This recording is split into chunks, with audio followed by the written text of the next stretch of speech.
Actualidad. IGF. La contienda en Ucrania se ha convertido en el último cisne negro que visita los mercados. No es tiempo de meterse en la habitación del pánico ni de actuar como vendedores suicidas en mercados tan tumultuosos. Bastaría con saber qué pretendemos proteger y hasta dónde estamos dispuestos a renunciar. Vender siempre es lo más difícil, igual que sopesar el impacto real sobre las economías mundiales de las sanciones contra Rusia.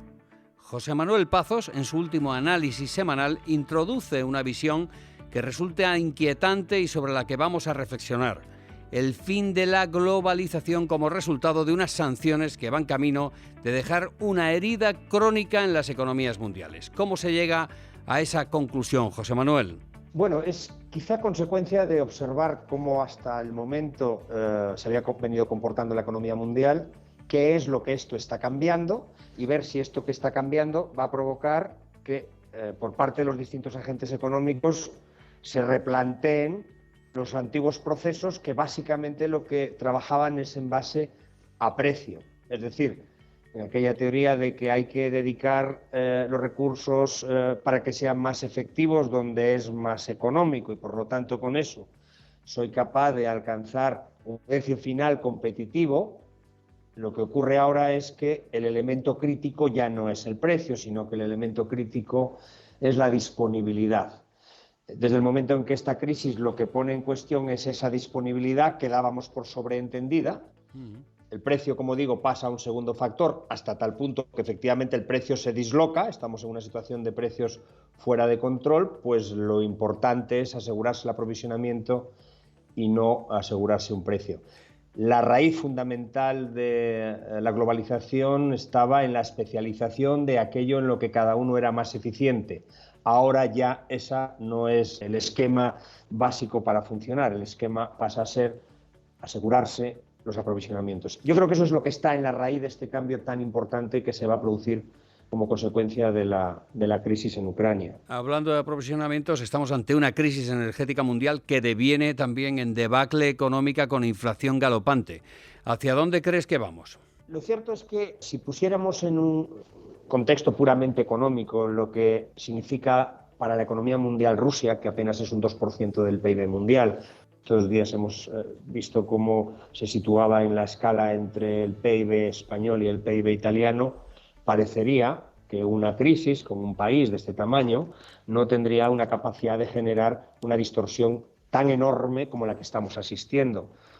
Y enorme incluso se queda en un adjetivo modesto, porque lo que estamos viendo son cosas que, por ejemplo, en el níquel, en el LME, estamos viendo un movimiento que no se había visto en 145 años de historia. No hace falta ver qué es lo que recordar lo que ha pasado en los últimos 145 años. Lo curioso es que es un movimiento global, ¿no?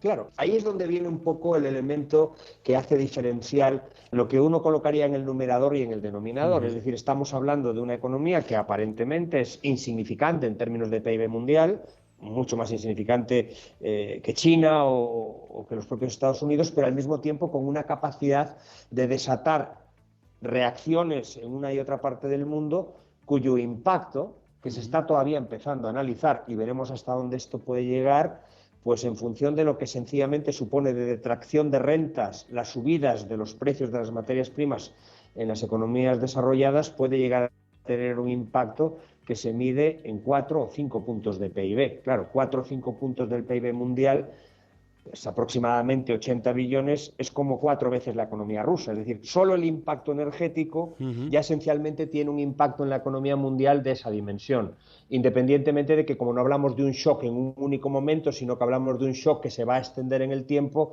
esto no es un factor que ocurre ocasionalmente, como puede ser una crisis financiera en un momento concreto, como podría haber sido las consecuencias de lo que ocurrió el 11 de septiembre en los Estados Unidos, ¿no? Aquí hablamos de un shock que va a ir repercutiendo en distintas fases, con distintos países, en círculos concéntricos, que tiene algunos elementos comunes, que es el precio de la energía a nivel mundial, pero que luego tiene unas implicaciones concretas país a país. Es otra de las características importantes de esta crisis, su enorme asimetría.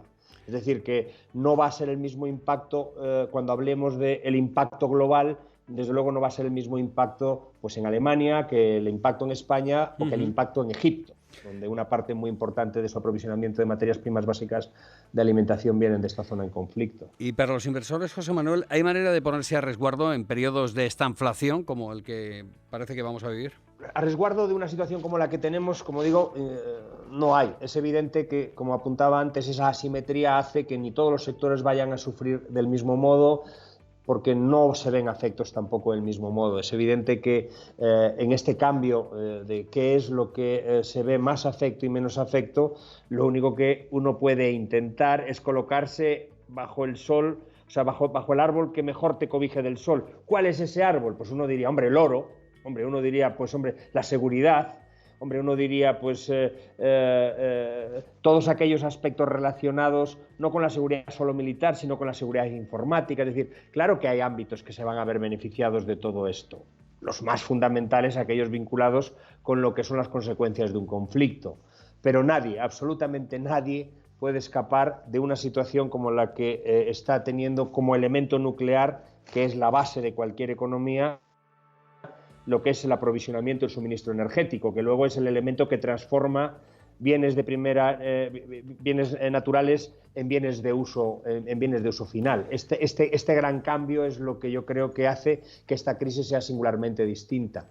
Y no es una crisis similar a la crisis energética que tuvimos ya con el petróleo, porque ya la humanidad ha vivido de esto, porque en aquellos momentos la enorme diferencia es que esa globalización no existía, había una regionalización, y creo que esto lo que nos va a llevar otra vez más cerca de un mundo mucho más regional y un mundo mucho menos global, que es un poco por lo que empezamos a tener esta conversación. Muy bien, José Manuel, muchísimas gracias.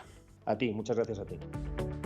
Hemos charlado con José Manuel Pazo, socio director de Omega IGF, quien, como han podido escuchar, vaticina el fin de la globalización como la entendíamos hasta ahora. La guerra en Ucrania está abriendo escenarios desconocidos para las economías y las finanzas mundiales. La consultora de referencia en España en la gestión de riesgos, IGF.